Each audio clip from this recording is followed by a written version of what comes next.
Hello everyone, आपका एक बार फिर से वेलकम करते हैं आज के हमारे इस फ्रेश वीडियो पे। तो आज इस वीडियो के अंदर मैं आपके साथ डिस्कस करने वाला हूं Kotak emerging equity fund diet growth के बारे में। इसमें मैं आपसे डिस्कस करूंगा कि ये जो म्यूचुअल फंड है इसने पिछले 1 साल, 3 साल, 5 साल या फिर एनुअल रिटर्न क्या दिया है, आज के डेट में इसका एक एनएवी का प्राइस क्या है, ये कितनी स्टार रेटिंग म्यूचुअल फंड है, इसमें आप मिनिमम एसआईपी अमाउंट क्या लगा सकते हैं और इसका फंड साइज क्या है। और लास्ट में मैं आपसे डिस्कस करूंगा कि क्या हमें Kotak emerging equity fund diet growth के अंदर इन्वेस्टमेंट करना चाहिए या फिर नहीं करना चाहिए। तो सबसे पहले इसके रिटर्न की बात कर लेते हैं। तो इसने पिछले जो 1 साल में रिटर्न दिया वो 45.41% का रिटर्न दिया है। 3 साल के रिटर्न के ऊपर बात करते हैं तो 3 साल में 25.42% का रिटर्न है। 5 साल के रिटर्न के ऊपर बात करेंगे तो 5 साल में 25.34% का रिटर्न है। और अगर एनुअल रिटर्न हम लोग इसका देखें तो एनुअल रिटर्न है 21.37% का। ये तो अभी हम लोगों ने देखा सबसे पहले इसका प्रीवियस रिटर्न। अब बात करते हैं इसकी एनएवी के ऊपर में। अगर आपने अभी तक आप स्टॉक में अपना अकाउंट ओपन नहीं किया और करना चाहते हैं तो इस वीडियो के डिस्क्रिप्शन में मैंने अपना रेफरल लिंक दिया है। अगर आप मेरे रेफरल लिंक से ज्वाइन करेंगे तो फिर आपको 500 से 1000 रुपये का कैश बोनस देखने को मिलेगा। आज की डेट में इसका एक एनएवी के प्राइस की बात करते हैं तो 126 रुपये 21 पैसा है। रेटिंग की बात करते हैं तो ये 4 स्टार रेटिंग म्यूचुअल फंड है। इसमें आप मिनिमम एसआईपी अमाउंट 100 रुपये का लगा सकते हैं और इसका फंड साइज है 39,684 करोड़ का। अब बात करते हैं, अगर इस म्यूचुअल फंड के अंदर आप मंथली 5,000 रुपये पर मंथ जमा किए होते तो 1 साल में आपका पैसा जमा होता 60,000, आपको मिलता 70,785 रुपया। 3 साल में देखिए तो 3 साल में आपका पैसा जमा होता 1,80,000, आपको मिलता 2,58,546 रुपया।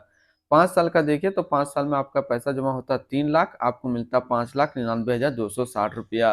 अब अगर बात करते हैं इस म्यूचुअल फंड के अंदर आप एक बार में 1 लाख रुपया का लमसम किए होते तो 1 साल में आपका 1 लाख रुपया 1,45,410 रुपया होता। 3 साल में आपका 1 लाख रुपया 1,97,288 रुपया होता। और 5 साल में आपका 1 लाख रुपया 3,09,349 रुपया होता। होल्डिंग की बात करते हैं तो इसके अंदर जो टोटल स्टॉक लिस्टेड है वो टोटल 73 स्टॉक लिस्टेड है। अगर हम इसमें टॉप 10 और इसको और उसके स्टॉक को देखें तो पहला नाम आता है solar industrial India limited chemical क्षेत्र, Cummins India limited capital goods, supreme industrial limited chemicals, persistent system limited technology, Oberoi reality limited construction, Bharat electronics limited capital goods, Thermax limited capital goods, सिप्चर India limited capital goods, PI industrial limited chemicals and power finance corporation limited financial क्षेत्र में है। इसकी holding analysis को हम अगर देखें तो इक्विटी पे है 96.8% और कैश में है 3.2%। अब इस इक्विटी को यदि सेक्टर वाइज देखते हैं तो कैपिटल गुड्स में 20.1, केमिकल्स पे 15.4, फाइनेंशियल पे 13.8, अदर्स पे 11.8, कंस्ट्रक्शन पे 9.1, टेक्नोलॉजी पे 7.7, ऑटोमोबाइल पे 7.5, कंज्यूमर डिस्क्रिशनरी पे 7.5 और हेल्थ केयर पे है 7.1%। इसकी एडवांस रेशियो की बात करते हैं तो इसका प्राइस टू अर्निंग रेशियो है 28.98 और इसका पीबी रेशियो है 4.38। अगर आप इस म्यूचुअल फंड के अंदर अपना पैसा इन्वेस्ट करना चाहते हैं तो मिनिमम लमसम आपको 100 रुपये का करना होगा और अगर एसआईपी के थ्रू इन्वेस्टमेंट करना चाहते हैं तो 100 रुपये का मिनिमम एसआईपी से आप स्टार्ट कर सकते हैं। अब हम लोग बात करते हैं इसकी रिटर्न एंड रैंकिंग क्या, और यहीं पे आपको समझ में आएगा कि क्या हमें इस म्यूचुअल फंड के अंदर इन्वेस्ट करना चाहिए या फिर नहीं करना चाहिए। तो सबसे पहले बात करते हैं कोटक इमर्जिंग इक्विटी फंड का जो फंड रिटर्न है 1 साल में वो 45.4 का है, 3 साल में 25.4 का है, 5 साल में 25.3 का और एनुअल 21.4 का है। वहीं पे इस कैटेगरी का एवरेज रिटर्न, कैटेगरी क्या होना चाहिए, इक्विटी मिड कैप का जो एवरेज रिटर्न रहता है 1 साल में 54.9, 3 साल में 25.7 और 5 साल में 23.2 का रहता है।